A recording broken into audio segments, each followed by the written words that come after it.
Hi, I'm Kami, founder of Just Brook, and I'm so excited you're here tonight. So a couple of days ago, I was talking to my good friend, Chubby Purcell, and we were talking about different content I have, and he said that he would really like to hear more and think other people could benefit also from hearing more about having those relationships that we really want to be in instead of just settling. So tonight we're going to be combining self-honor, self-love, and healthy boundaries. So we want to start with it's definitely okay to have self-love and self-honor and have healthy boundaries. And the reason is we have to start from within. When we have self-love, healthy boundaries, and self-honor, then we're going to take care of ourselves, number one, but not in a conceited way, but in a way that when our baseline gets to be a point where we're happy and we're confident and we're ready to face great things in life, and we change from that gloom and doom state into, wow, life is really great and there's so much to offer, then that starts with self-love, self-honor, and healthy boundaries, because we have to get a clean slate for ourselves. And once we do that, then we will start attracting the right people into our lives. And those people that were creepers that we used to date or were married to or just friends with or whatever the situation may be, we're going to find that we understand that we don't have to be with them anymore. Have you ever been with somebody, friend or date or whatever, and just really questioned why you're even there? Was it because that's something that you were just drawn to, a situation you were just drawn to? Or were you in a situation where things just weren't going your way, so you didn't think you deserved any better?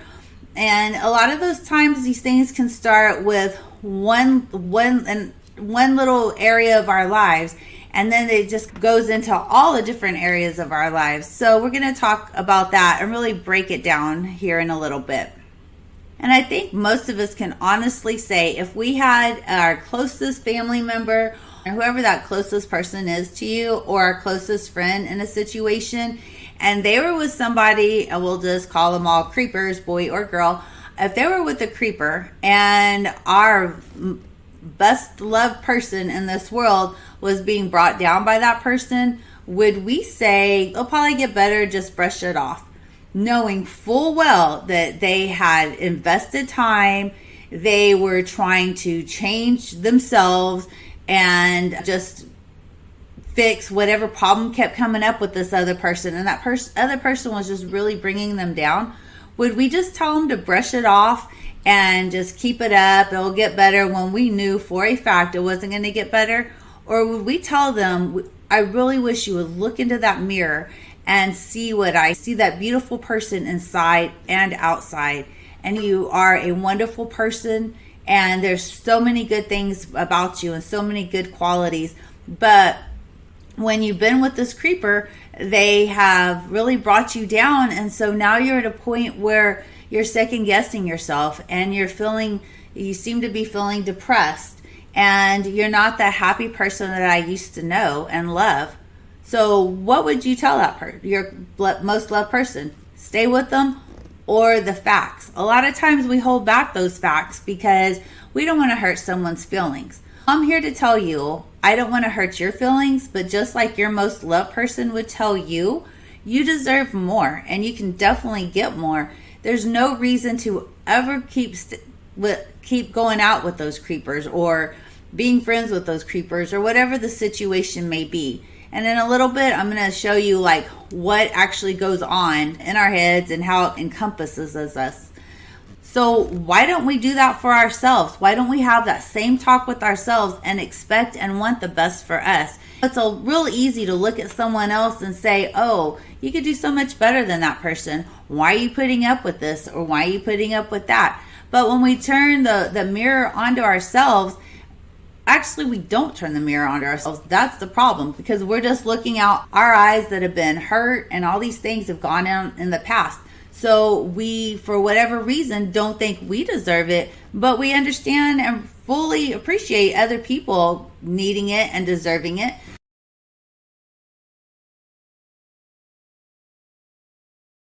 So Chubby sent me a quote.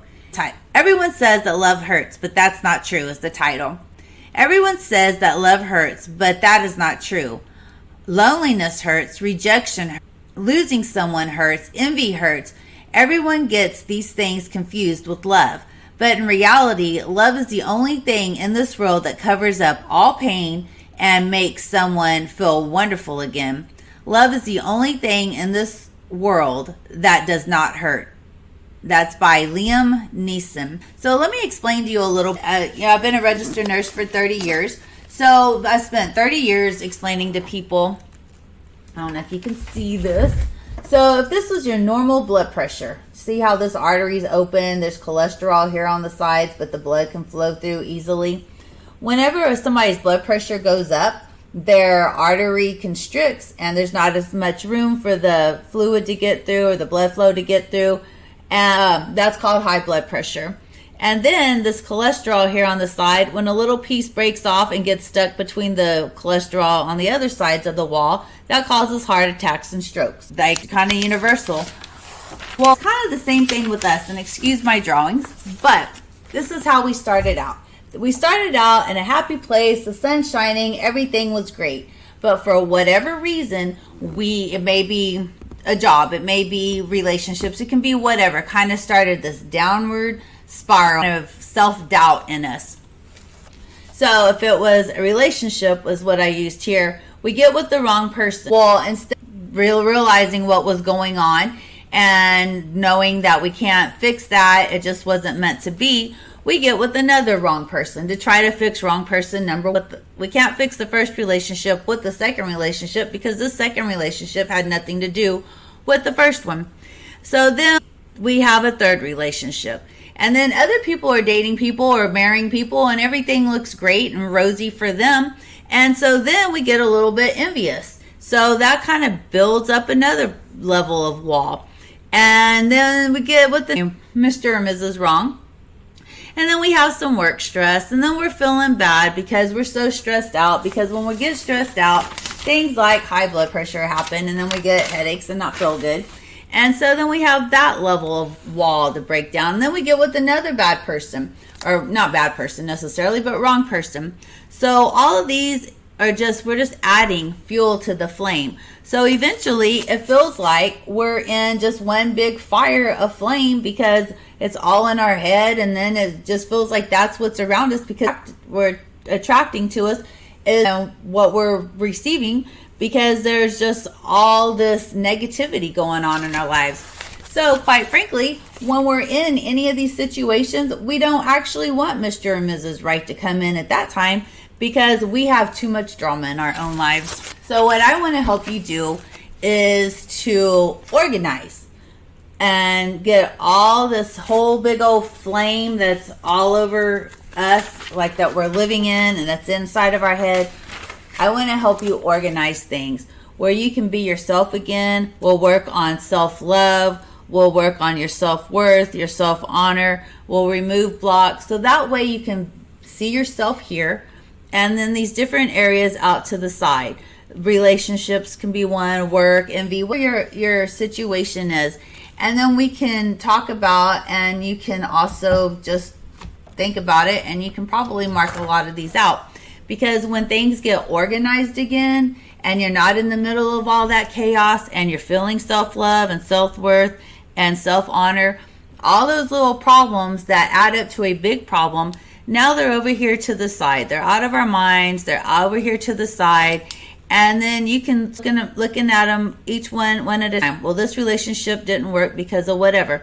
I know I never want to go back there. So you never have to worry about that one again. And you can go through as many of them or all of them as you want. Something happened, you know what? You realize that time and date is over. And you can just mark all that out. And then, maybe you're a little bit envious because someone was having this great life and you weren't. Well, you know what? Now you can too. So this is all gone. So once all that gets taken care of, then we can start really making the life that you want. Then if you would like, you can act in your mind. Have like this big filing cabinet. And in this big filing cabinet, instead of having all this that we're going to get rid of, it's just filled with happiness. And if something happens and you need to decide like, oh, should I, get all upset about that, or should I maybe just make a note about it somewhere and let it go? Because you're only going to want to fill your filing cabinet at the point when you get there with good things. And when you are in this situation, then it's very easy to look at a situation and say, you know what, I have no time for you, I have no room for you, or you mean nothing to me, and let those go. That's how people that are happy, that's more how they function. They have organized their ability, or they have discovered a way to organize what's important and what's not. All this baggage from the past, gone. And now they have this whole new area to be able to fill with great memories and things like that. And one of these bad memories kind of pop up into your mind at that time, then you'll think, thank God that's over. Where today it may be like, oh my God, it's over. But if it's not the right time, it's not the right person, or it's not the right situation, then it is definitely time to just take a few minutes, look in that mirror, and say, I love you to yourself. And let's work together to get everything lined up and organized and get you out of that feeling of chaos and all of that, because life does not have to be like that. I lived my life like that for a long time, and I figured my way out. And that's why I'm here. And that's why I developed my company. So I have that self-love and that confidence in me, for me, and for you. So I definitely want to help you with that, and I'm very willing to do that. So check out my website at www.justbroke.net, and there you will see individual videos for the DIYers, or you can log in and sign up for a bundle or course. Or if you want to have a one-on-one with me, you can do that at my website as well. Thank you so much. I love you, and you will feel better. I promise.